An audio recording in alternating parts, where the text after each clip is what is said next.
Welcome to Rising Stars, where Miriam Knight, publisher of New Consciousness Review, interviews exciting new voices in the world of progressive and transformational books, films, and ideas, who offer intriguing perspectives on life, the universe, and everything in between.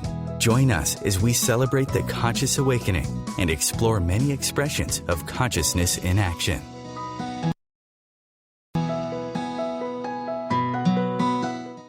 And welcome to New Consciousness Review and Rising Stars.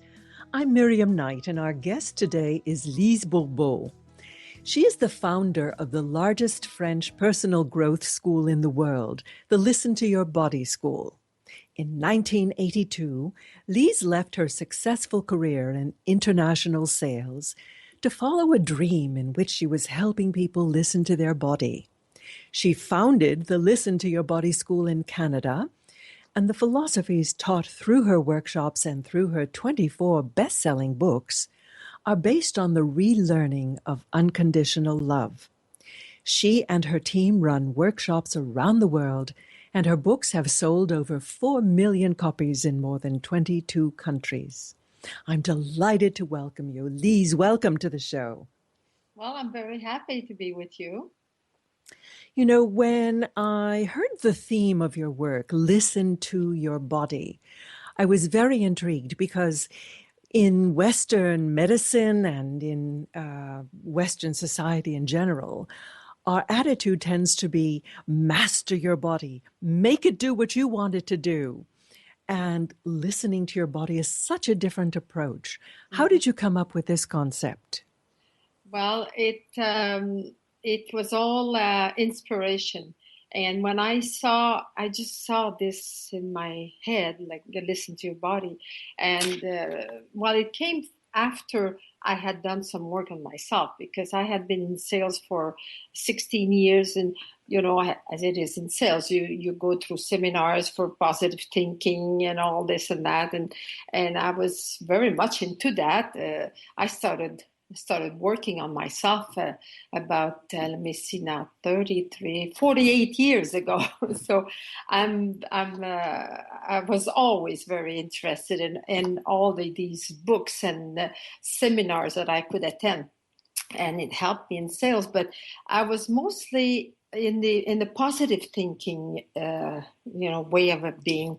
And it's when one day I had, after my divorce, I gain weight. And I had the brilliant idea, one morning I got up to write everything I eat and drink. And it was really unbelievable. The eye-opening I had, I saw everything about myself. I saw the cause of my divorce. I saw how rigid I was, how, I wanted to, I thought I had the truth for everybody. I was trying to control my husband, my children, and myself, because I was a very demanding person. And I just saw everything about myself, and I started to realize that I was physically eating the same. I was feeding my physical body the same way I was feeding my emotional and mental body, by controlling it. And so I decided to eat only when I was hungry, and then take the time to see, what do I want to eat? And this, I'll tell you, it took just a few months, and I lost the 12 kilos. I had too much. But at the same time, all my aches and pains and diseases went away. So I thought, there must be a connection between my new way of thinking, because my children were teenagers then.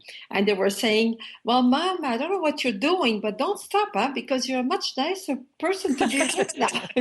and they could see the change in me too. Before, if my children would say, I'm not hungry. I say, supper time, I'm not hungry. I'd say, I didn't ask if you were hungry. Now the supper's on the table, and I'm not a servant. I can't make meals whenever you're hungry. And you see, I was imposing that on me and on them. And we had to eat your 3 meals a day. And according to all the beliefs I had, I'm from my mom. And so now we would eat when we were hungry, and everything went really well. And I started to listen more to my other needs. And so my weight went down. And I was so excited to see that there was a relationship between my way of thinking and all the aches and pains. I started to watch all my friends and my sisters and see, the connection between their backache and the way they were, because there was nothing in those days on that. Now we're talking about 1980. So that's 35 years ago. And then one day somebody gave me a bunch of papers stapled together from Louise Hay. And she did not have a book yet, but she had written those papers. I don't know who for, but it was something that they gave me, and all she had was like 3 columns on the paper.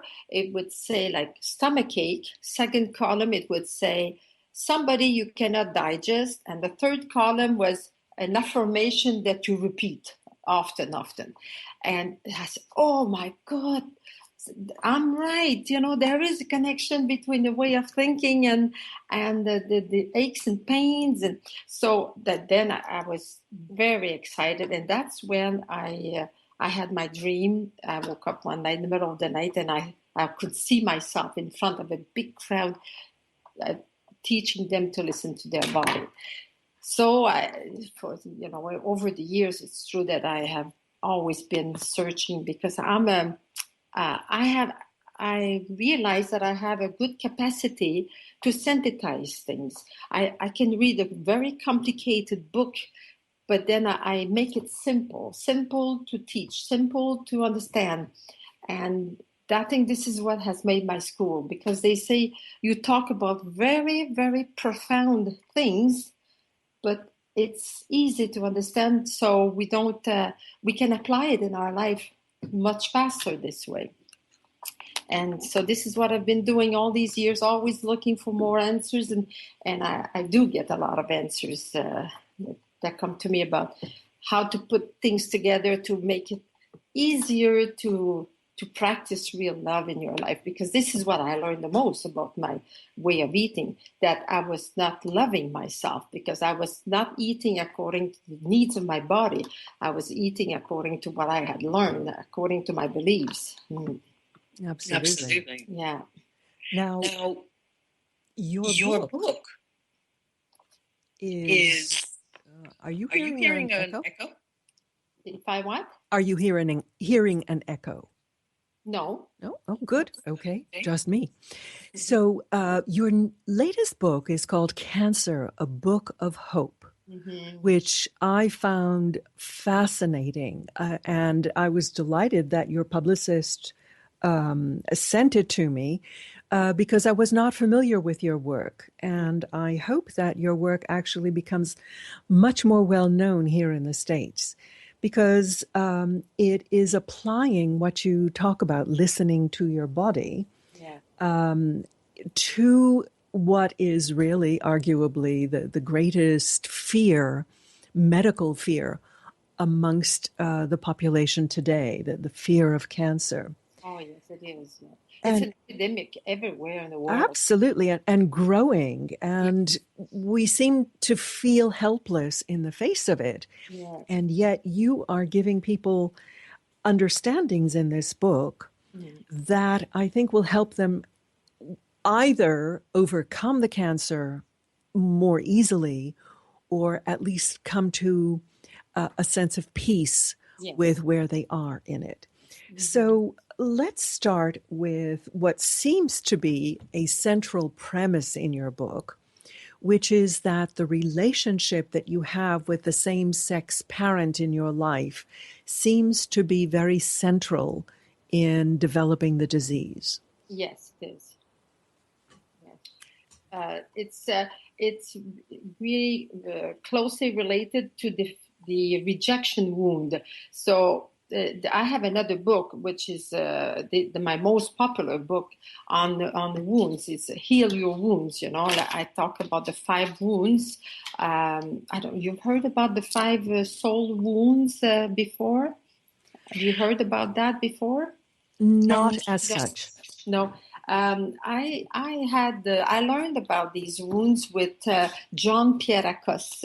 He's a American, but he's died now. He was an old man, and but I made a lot of research on the wounds, and actually, when I hear about something new, I like to go around with all the people I know around me. I ask questions. I listen. I watch, and then I make my own synthesis. And there's 5 main wounds for everybody on earth, because now I know I've been working with them for 25 years, and any kind of problem we have is always related to one or many of these wounds, whether it's a physical problem, emotional problem, a sexual problem, money, whatever. And the 5 wounds are rejection, abandonment, humiliation, betrayal, and injustice. And it's very, very interesting. I just love to work with the wounds. But rejection is the wound that hurts the most, because when you suffer from rejection, is you suffer in your whole being. It's about who you are. It's not what you do. It's who you are. And people who suffer from rejection, if you just tell them, you point to them a mistake they make, and they'll say, okay, tell me I'm nothing, I'm not worth anything. I said, I've never said that what you are. I'm just pointing to you something that you do. You're not what you do, but you cannot explain. A person that's in that wound cannot understand that. They think that they are what they do. So if they make a mistake, I mean, by the way, they hit themselves on the head. They don't blame other people. They blame themselves. And the fear of rejection comes from your relationship with the parent of the same sex, because at birth, that parent was your soul. Yeah. Now, this is a really important point, Lise, and I don't want to interrupt it. So we need to take a break right now, but then let's pick it up when we come back. Okay. We're speaking with Lise Bourbeau about Cancer, a Book of Hope.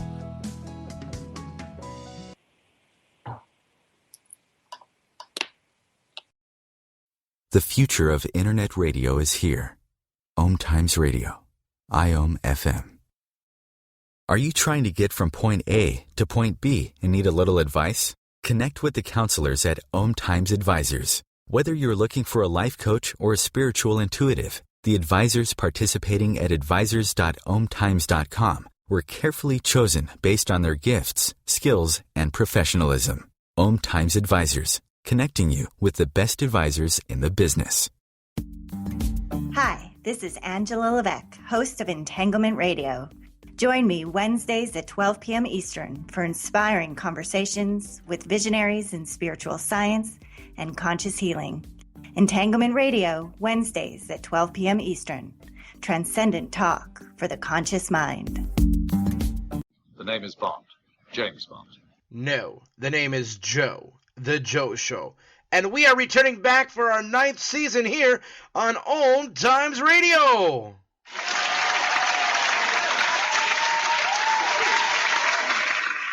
So tune in every Wednesday night, 9 p.m. Eastern, 6 p.m. Pacific, on OMTimes.com/mobile. You can take us wherever you go. Yeah! Host your show on IOM FM, the radio network of OMTimes Media, one of the more recognized brand names in the conscious community, and is backed by the extensive marketing reach of OMTimes. Hosting a show on IOM FM immediately connects you with our extensive dedicated community. The best of holistic, spiritual, and conscious world. OMTimes Radio. IOM FM. I'm Miriam Knight, and we are speaking with Lise Bourbeau about her book, Cancer, a Book of Hope. So, Lise, you're saying that the relationship with one's parent of the same sex is tied somehow to a feeling of rejection by that parent. So how does that play out in our lives? Well, first of all, it's important to realize that we do not feel rejected because our parent rejected us. We chose that parent before we were born to come to work on that wound, because this, the soul is going to be happy when we stop with all these fears and these beliefs and our ego and everything. So that's why we always pick before we are born. We are attracted towards the parents that we need in order to help us do whatever we have to do in our plan of life. So automatically, a little girl that needs to work a lot on her wound of rejection will automatically attract a mother that in her behavior will make the little girl feel rejected, and the same with the little boy with his father. But the problem, why the wound of rejection is the one that causes the most serious diseases, is because when you feel rejected, it hurts so much that you learn very, very young to deny everything. You put the lid on it so you don't feel it, you don't suffer. This is why people who have that wound, they can hardly remember anything when they were young, because they were always gone in their world, with their little invisible friends, and they hardly remember things before 7 years old. And if you ask them, how was your relationship with your mom? The woman will say, oh, well, it was okay. Well, she was a little strict or sometimes unfair, but it's okay. She did her best. This is the kind of answer that I'll get. And because that's the first question I ask when I hear somebody has cancer or has had cancer. And before I wrote my book, I even if I had thousands of testimonies from many of the customers, and we had lots and lots of people who healed themselves, I wanted to really, really be sure of everything, all my sentences that I was going to write in the book. And I did many interviews by Skype, by phone, in person, with people who had cancer before or had cancer at the moment I talked to them.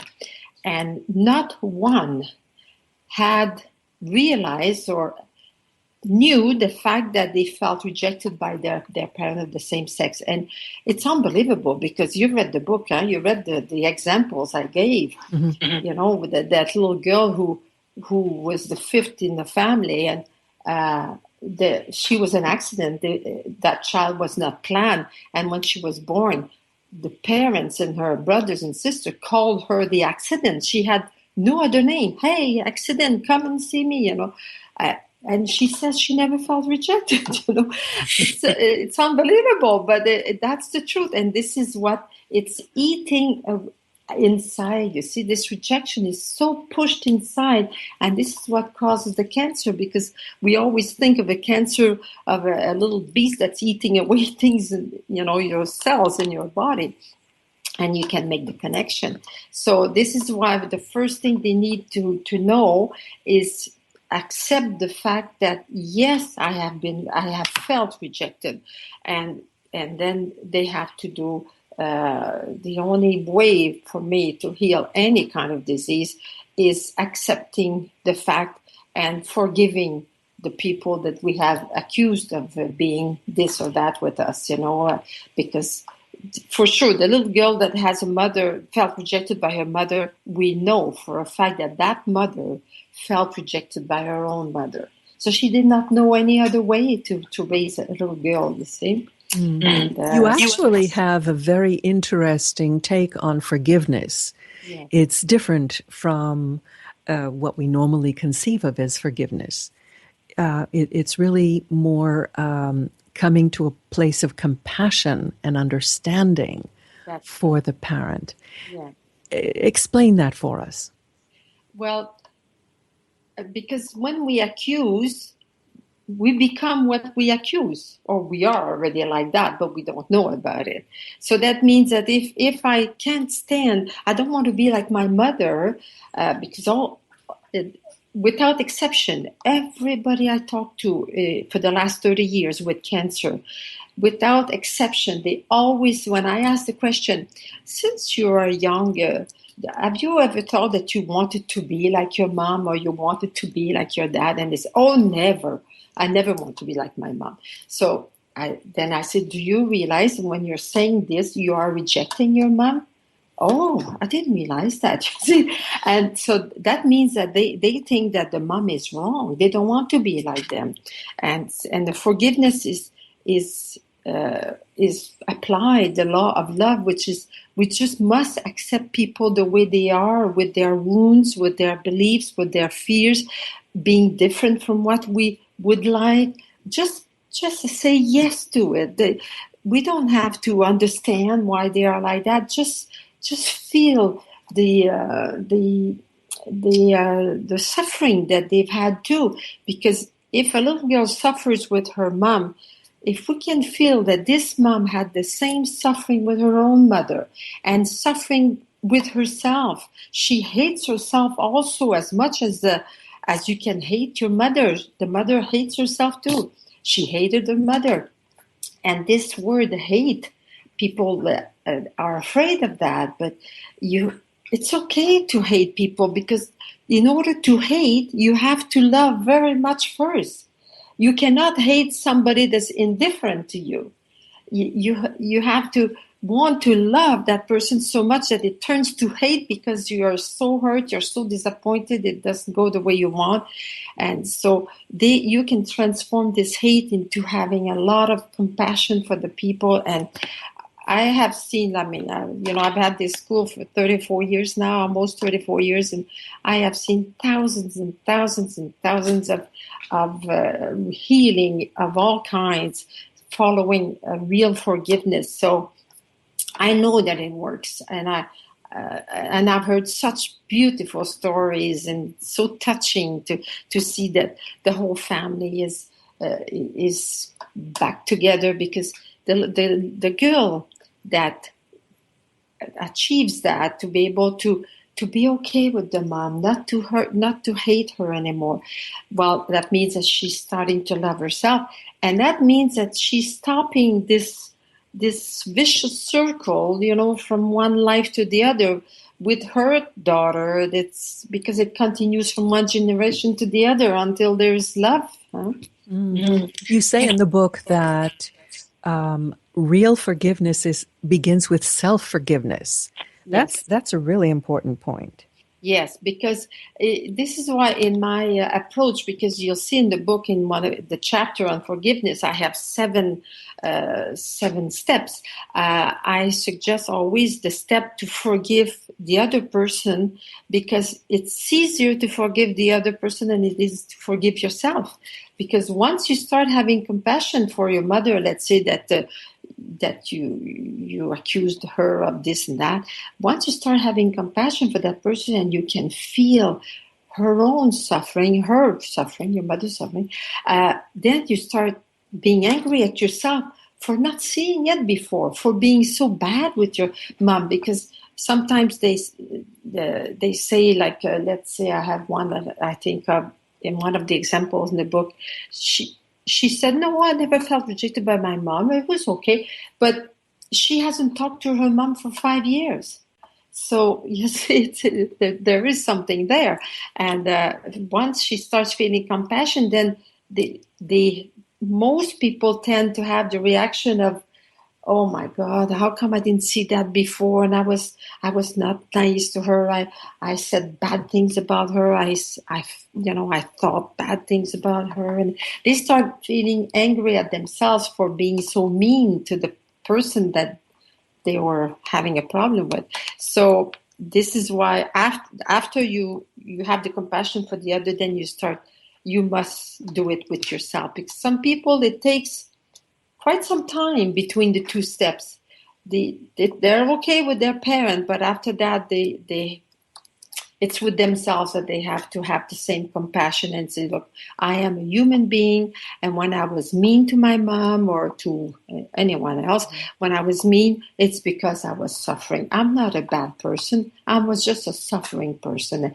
To start having that compassion for yourself, not instead of hitting you on the head and thinking that you're not okay. Mm-hmm. Now, you say that serious physical or psychological illness is always related to the wound of rejection. Yes. Now, how do you think that works? You also mentioned that thought can block energy. Is that what we're doing to ourselves, that we're blocking the flow, we're constricting the flow of energy because of these feelings? Yes, because it's the thought, not all thoughts, because thoughts can be good or bad. It depends who runs the thought. If you're thinking with your intelligence, with your heart, you have good thoughts. But if you let your ego take over, then that's it. It's blocking your energy. So a disease is always a blockage of energy. Any kind of disease. Yeah. How do you conceive of the ego? You are not a great fan of the ego. well, the ego actually has taken over the world, and it's been getting worse and worse with the thousands of years that, I think millions of years that we exist. I don't know how many millions, but ego is always at the back of all the bad things that happen to us. Because to me, the ego is the totality of your belief system. So beliefs are only mental. It's a mental attitude. You need your mental energy to create a belief. So let's say when I was young, my mother preferred my sister to me. Well, maybe at that time, maybe I have decided this is it. I'm nothing. I'm not good. I'm not good enough. And only my sister is good enough. So I decided to believe that. And so a belief comes from a deduction that you make on something that happens.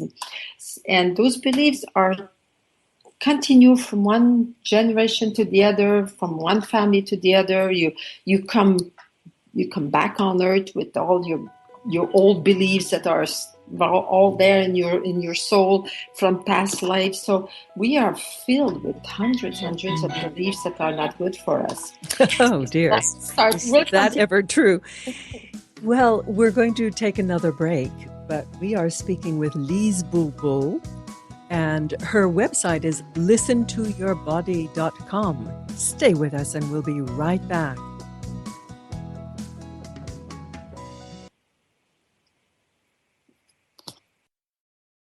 A conscious lifestyle for a mindful life. OMTimes Radio. IOM FM. Have you ever wondered how to change your love paradigm?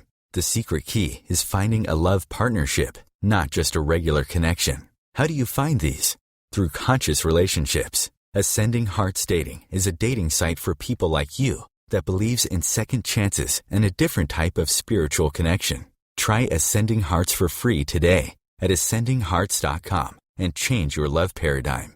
Ascending Hearts, the premier dating community for the spiritually awake. Join Elliot Jollish, the business therapist, each Tuesday at 5 p.m. Eastern for the Elliot Jollish Hour, as he interviews business experts on your behalf.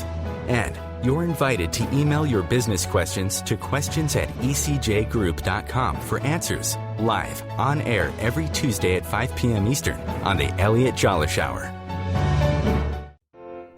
Hi, this is Sylvia Henderson, intuitive life coach and energy healer. Are you ready to elevate and rise way above your normal? Be sure to listen to my show, Intuitive Transformations, on OMTimes Radio, Sunday evenings at 9 p.m. Eastern. Get the inspiration you need to transform your life.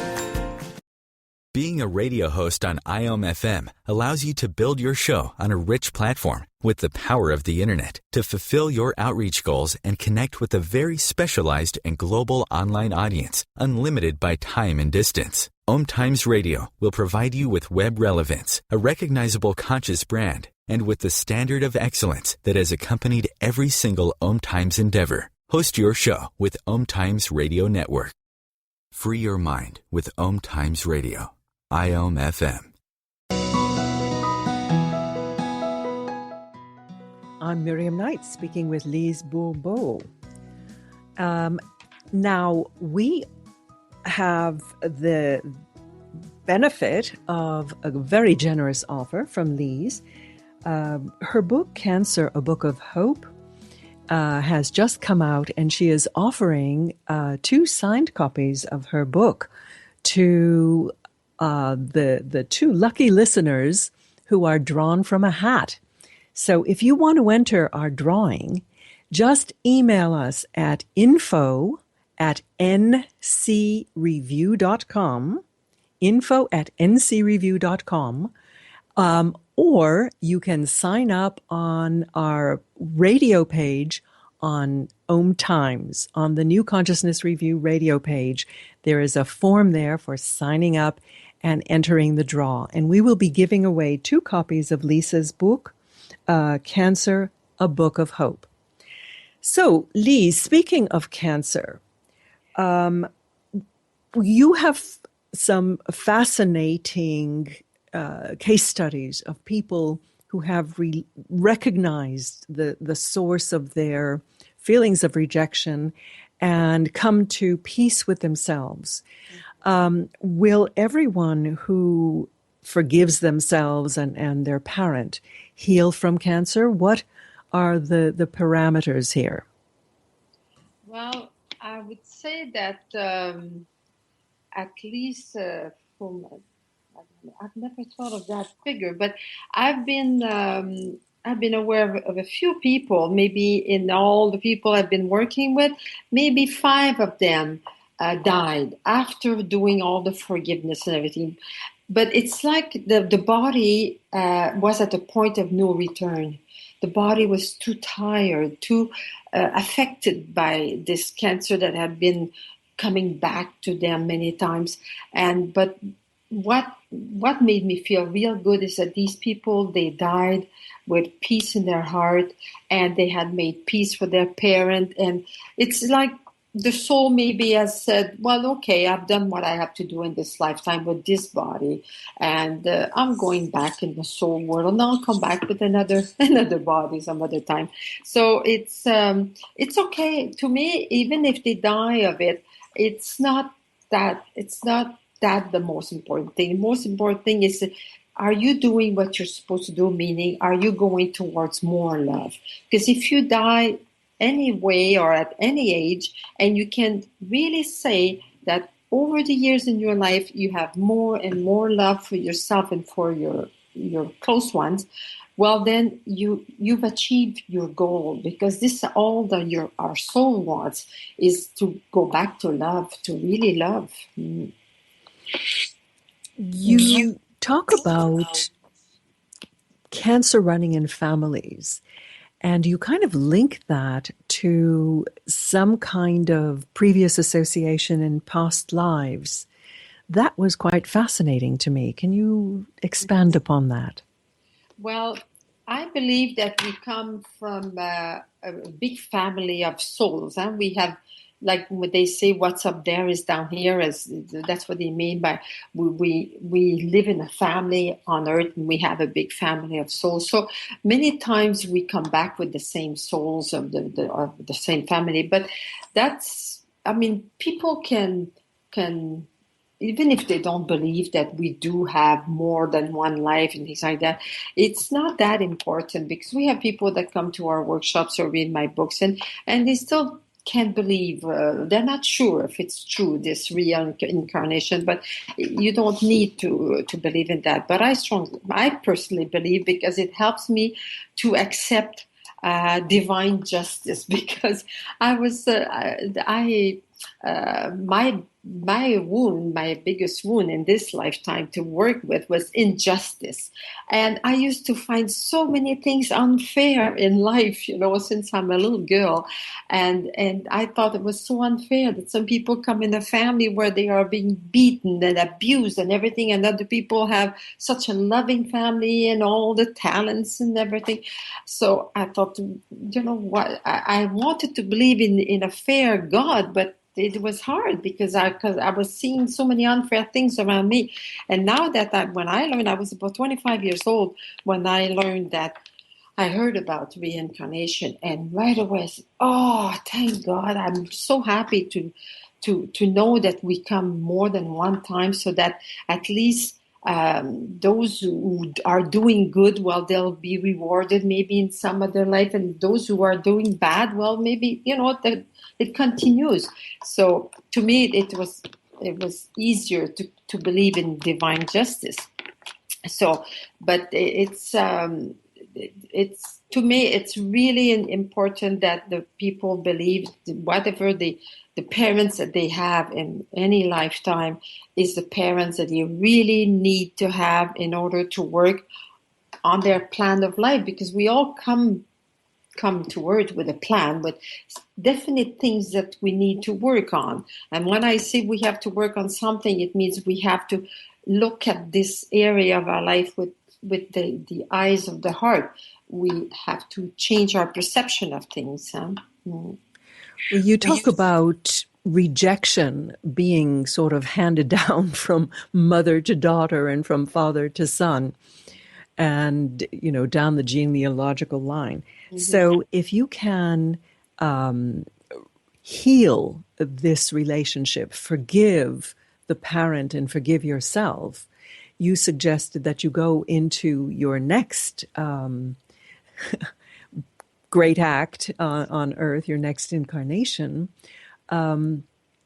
having put that issue, that wound away. So it would be like you turned off this propensity for passing on the susceptibility to cancer by being able to heal yourself in this life. Mm-hmm. Am I understanding that correctly? Yes. Mm-hmm. Yes, because anything that is done right by the soul, like you understood, you felt it, and you really work with your heart, is to me, it's in the soul. So whenever you come back, you already know about that. Like, this is what we have each lifetime. We have to work on different things. And so we are attracted by the parents in the family that we need for that. Like, for example, my mom had, well, we all have, I don't know if I say it in the book of cancer, but in my book on the wounds, I explained that we all have at least 4 of the 5 wounds. It's only the wound of humiliation that I don't see in everybody, because we can see it in the body. So my mom had the 4 wounds, but not the humiliation. So I got more like her, the injustice, because she had the wound of injustice. So this was what I went through with her. I did not feel rejected by my mom, but I have a few sisters who, for them, they felt more rejected. You see, so we connect to the part of our parent that we need to in order to work on ourselves. So it's because my mom, she did everything the same. She wanted to do everything the same with everybody, but why did she have more of a rejection attitude with some of my sisters? Well, it's because my sisters attracted that to them because of the work they had to do. I don't know if I make So did your sisters get cancer? Yes, I have 2 sisters, and I have a brother that died of cancer. My goodness. Yes. And now, how does this explain cancer in young children? Well, that's a good question, because I asked myself that question many times, but it seems to be, according to what I heard and I deduced, that now with the Aquarian age, the new children, the new age children, are much faster than the other generations. So they're faster in everything. I don't know if you've noticed, but I know my children are much faster than my generation, and my grandchildren are much faster.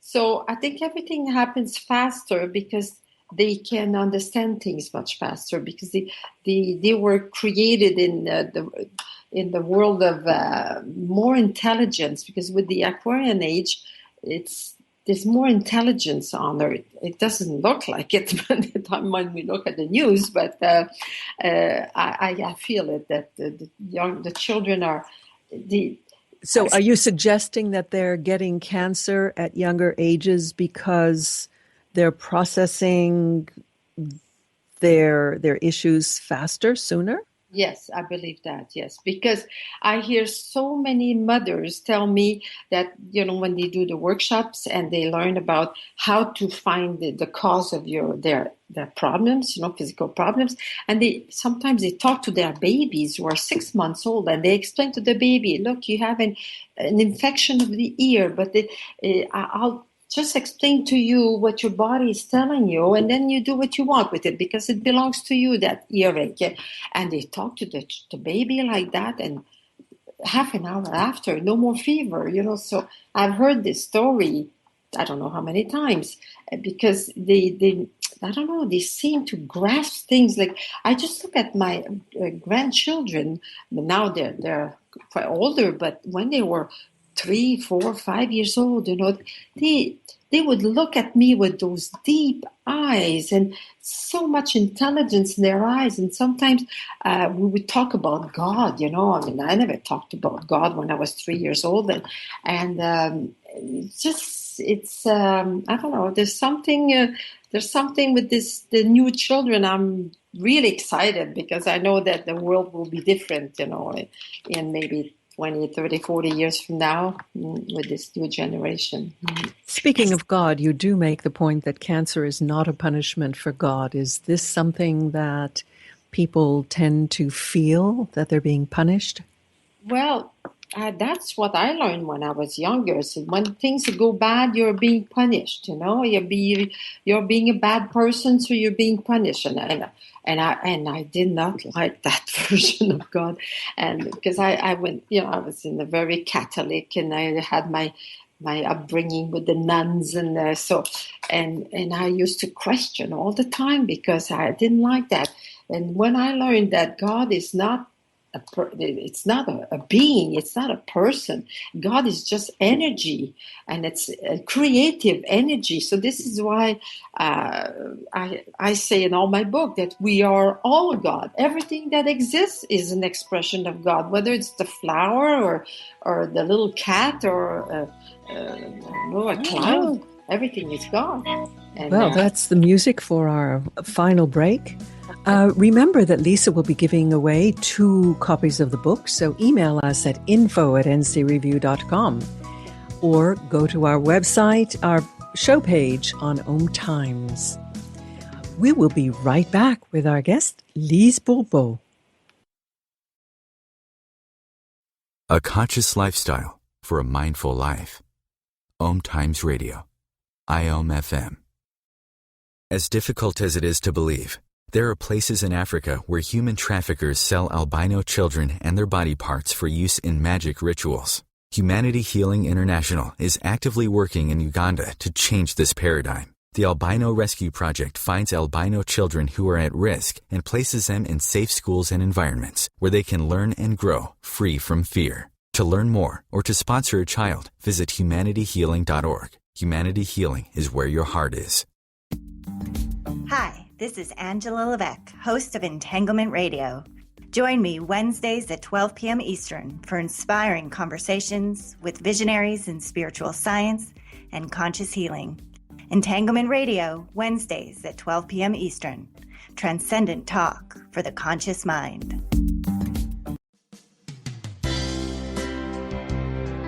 This is Terry Van Horn, and I want to invite you to join me for my weekly radio show, Hailing Light, on OMTimes Radio every Wednesday at 6 p.m. Eastern Standard Time. On Hailing Light, we want to bring love, light, and blessings into your world. You can find out more about us at www.healinglightonline.com. Blessings. Host your show on IOM FM, the radio network of OMTimes Media, one of the more recognized brand names in the conscious community, and is backed by the extensive marketing reach of OMTimes. Hosting a show on IOM FM immediately connects you with our extensive dedicated community. Your conscious lifestyle on steroids. OMTimes Radio. IOM FM. Welcome back. We're speaking with Lise Bourbeau. I want to remind you of her website, listentoyourbody.com. Lise, you have two sections at the end of the book that I thought were very helpful. One was dealing with cancer in a loved one. Let's start with that. What are the best approaches that we can take, or how do we kind of preserve ourselves while giving the loved one what they need? Well, actually, first of all, is to accept with other people, because if you start doing everything you can so they can heal from their cancer, or many times you're doing it for yourself because you're afraid what will happen to me when that person dies. And that's not being loving the other person. The other person, if you really care about that person, is just be with that person and just find out, does that person want to talk about her illness or his illness? Because I was told many times, I get so sick and tired of people calling me, oh, how are you doing today? And I don't want to talk about my illness all the time. But people don't even bother finding out, So just make sure that what you're doing for the other person. And also what it helps is just make them talk about how do they feel about the idea of maybe dying. Because many times people don't do that. They'll say, oh, you're okay, with the science today. You won't die, don't worry. And they're trying to make other people feel good, but while the other one is petrified at the idea of dying. So if they can talk about that to someone without being, with just being listened to, and it's okay. You're allowed to be afraid. You're allowed to. And some people want to die, and some people don't want to die. And if the person says, no, I don't want to die. Okay, so what are you willing to do for, if you want to stay alive? What do you want? Why do you want to live? Just make them talk, and because that helps much more the other person, the loved one. And the other aspect is, of course, prevention and staying well yourself. And one of the points that you made was that you have the right to live for yourself. It is not selfishness to want to be whole yourself. Mm-hmm. How do we distinguish between self-love and selfishness? Well, selfishness, it's funny that you asked me that question, because I have to answer that every time I talk, every time I do a conference, a workshop, or a book. Because we think that being selfish is thinking about ourselves first. That's what I learned when I was young. But that's not true. Thinking of yourself first, listening to your own needs first, this is love of yourself. To be selfish is wanting somebody else to listen to my needs before theirs. That's being selfish. But if I listen to my needs before I listen to the needs of others, I'm not being selfish. I'm not taking away anything from the other person. I'm just giving it to myself, because nobody is on this earth in order to listen to the needs of others. If I decide I feel good about, let's say my husband wants to go out and I don't want to go out. But if I say, okay, tonight I feel like I want to please him, and because to please somebody doesn't mean I love him. To love and to please is two different things. I may decide to do something for my husband because it makes me feel good to do it. But if I say, oh, I don't feel like going out, and I'm tired tonight, and if he says, oh, you're so selfish, you just think of yourself. I'm not selfish. I'm just listening to my needs. If he wants to go out, he can go and listen to his own needs. You see what I mean? It's so we have to be careful with this definition of the word selfishness. But so many people think that if they listen to their own needs and other people do not agree with that, they're being selfish. It's not true, because nobody can ever agree with everybody else. It's impossible. I mean, we're all different. We all have different wishes, different plan of life, different talents. We're different faults, different beliefs. So nobody can agree with everybody else all the time. But if I disagree with somebody, I'm not telling them I don't love them. I'm just having my own opinion. That's different. I think this is similar to your theme, which is listen to your body, and that is listen to your soul, listen to your heart. What is it that your heart needs? Because there's a little difference between listening to the needs of your body, because the body, the physical body, emotional body, mental body, they have different needs. So I explained that in my first book, Listen to Your Body. But to listen to your body means listen to the messages your body is telling you all the time. Do I feel good? If I feel ill at ease inside of me, there's something gnawing at me. It means I'm not listening to some needs of mine. If there's a fear, I'm not listening to a need of mine. If I feel obliged to do something, if I control myself, I am not listening to my needs. I'm listening to some things that I learned. Sometimes I'm listening to my ego. So people have to really make the difference. Who is running my life this minute? Is it me in my heart? Or is it my ego that makes me feel guilty, gives me fears, makes me feel bad? So it's one or the other. We're either, acting out of fear or acting out of love. So to me, there's only two things in life, fear and love. Yeah. You have something called the Listen to Your Body Triangle, which I thought was very helpful. Tell us about that. Well, everything goes three ways. I love myself the same way I love others, and others love me. So that means but this only works, all these spiritual things that I come up with, it's always in the being, not in the doing. So it's if I'm being impatient with others, I am as much impatient with myself, and others are impatient with me. It always works three ways, but only in the being, it's not what I do that others do to me.